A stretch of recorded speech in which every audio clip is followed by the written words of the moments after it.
Welcome back to the SFA podcast.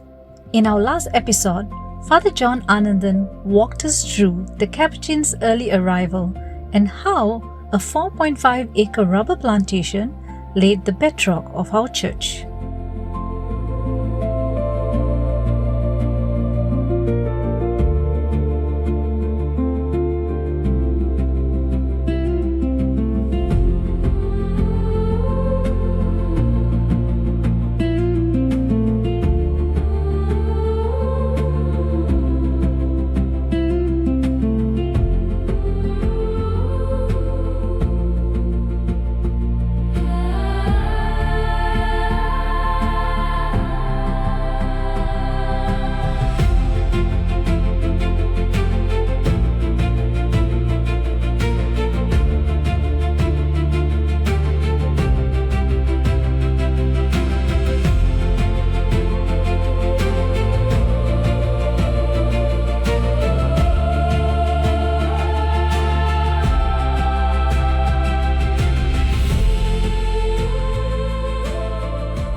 Today, we continue our journey into the heartbeat of our parish community.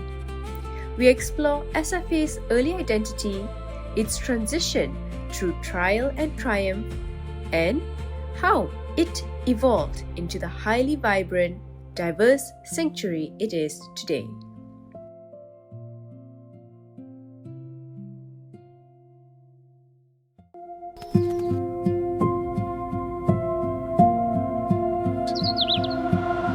The next question, actually, Father, I wanted to ask you is because Gethsemane. Now, you mentioned this is a church built on a hill and it's called Gethsemane, and then you mentioned the live statues around us as well. Who picked that name and why was that name attributed to this hill? I never asked this, the Indonesia friars, So sometimes we used to joke, no wonder we have problems here, Gethsemane is place of sorrow, But same time, I didn't ask them why they named it, I never asked that.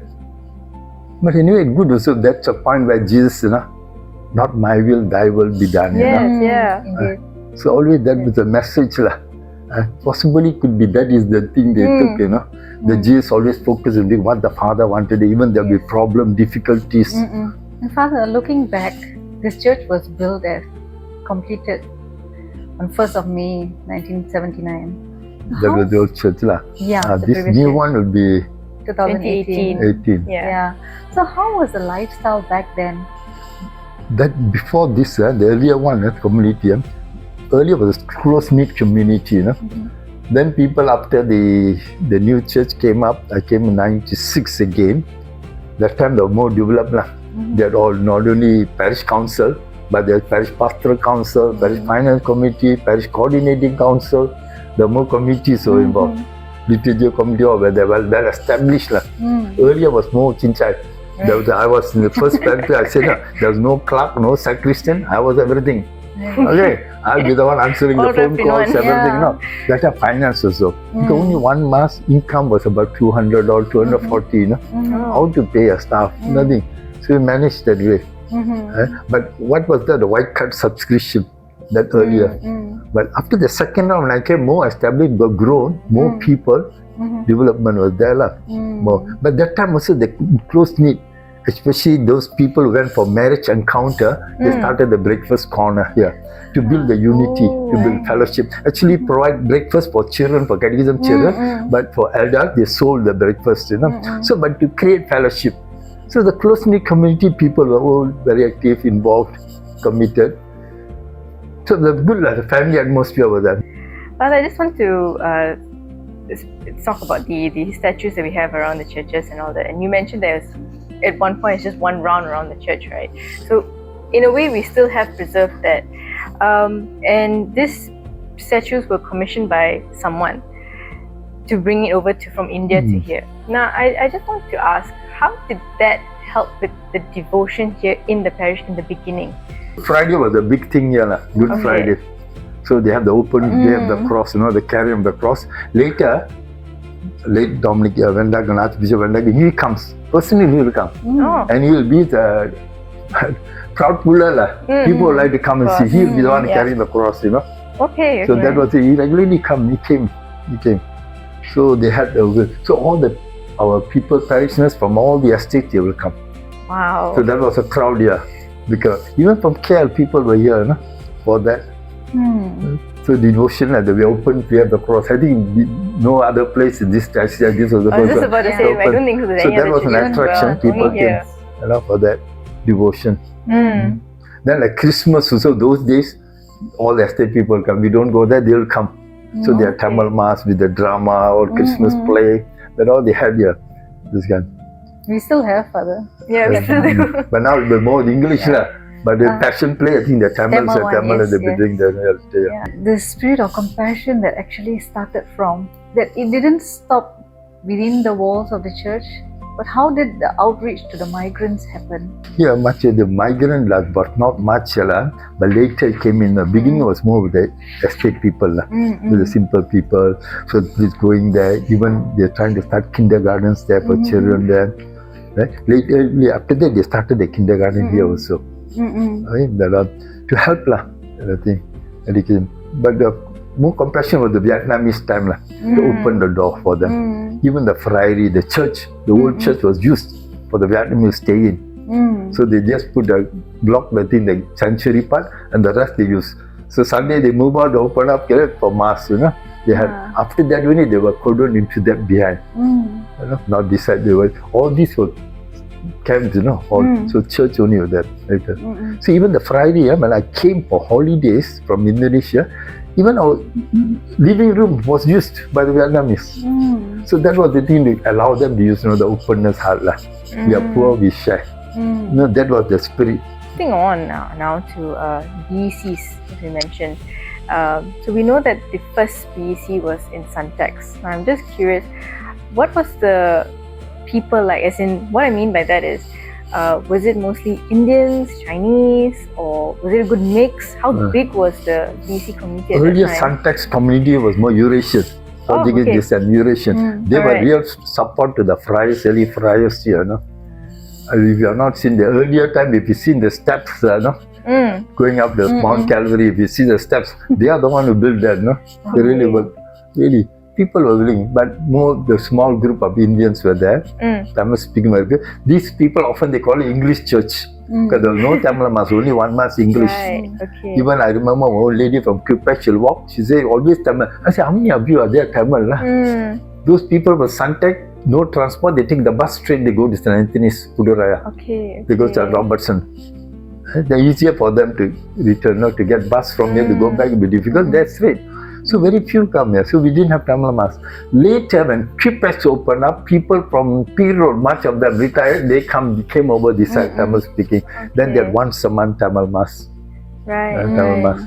Even Chinese were very few. Very few.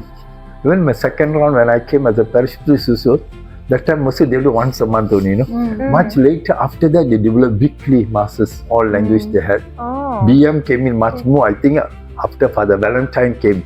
My time there was small group once a month, but weekly one later. And Father Valentine was a Grapulo also lah. So when Sabahan is there, that crowd they try to gather, their own kind. So the more came, they later all the language came. If it's Chinese, they used to go to Sacred Heart. Sacred Heart, they used to go to Sacred Heart because we need a Mandarin mass here. So they used to go Sacred. Later only slowly the moved in here came. They started to have that. But beginning was small, one language group like that. Most smaller English. It was mostly English then. English. Okay. Only estates will be more Tamil. They are all Tamil there lah. Speaking about your experience with the parishioners, families from the estate and all that, right, Father? Coming back to in time, looking at different generations from those days to now, what is your thought about it when you see different generations experiencing all these people? It's challenging lah for me lah. Challenging lah to really to understand, the journey with them. Sometimes I don't understand things the way they are. You have to give in lah. You have to be patient. So it's humbling for me also. Humbling. Okay. In 2025, the Feast of Saint Francis of Assisi, we carried this theme called Herald of Hope for a Wounded World. Herald of Hope for a Wounded World. Okay. Now, looking at SFA's journey from the time it was a quiet church on a hill to now so vibrant, such a vibrant parish today, how do you see SFA continue to be a sign of hope for Cheras and beyond? For me, I would say the hope. I see the church is alive lah. Here, church is alive. It's on fire. It's growing. Quality-wise, it's questionable lah. How quality? It's questionable everywhere. Nobody is perfect. Right. Okay, it's like Pope Francis says, nobody is perfect lah. No perfect mother, no perfect family, no perfect mother, husband or wife. Everybody is. So it is that lah. But we have grown lah. There's hope. Church still alive. Now people are coming to church, seeking God. The people are longing for spirituality, deeper experience of God. Yeah. Okay? Your parish priest is a very contemplative man. Already emphasize your contemplation. Yes. So I think that is the need lah. So that is hope, I think. So but certainly which I don't understand the way they do things. But I must say, hey, there is life. If you compare to some other places where only seniors are there, adults, no young people. But here you see vibrant. The young. All generations. Yes, Okay. yes. The more All coming. generations, yeah. But maybe for me, sometimes a challenge for the church not to water down lah. To put his foot down and say this is the way it is lah. Certain things we cannot be giving into everything. Much as at least I was question the liturgical things also lah. Now how we do things liturgical things we question lah. But it's a challenge lah. But are they open to listen to that? I find it they are not very much open to that. Father, I want to say thank you so much for sharing your story and points that you've raised and all.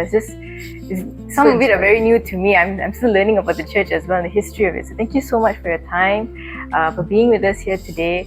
Well, truth be told, the church is still growing. It's not just a building. It is generations of family, community, faith, and sacrifices along the way as well. Thank you, Father, for that. For all your inspiring words, for Yes. so much of knowledge that you have instilled in us with your experience that you have shared, Father. Thank you for being here with us. Thank you for giving me this opportunity. You're welcome. Okay, God bless you all. Thank you, Father.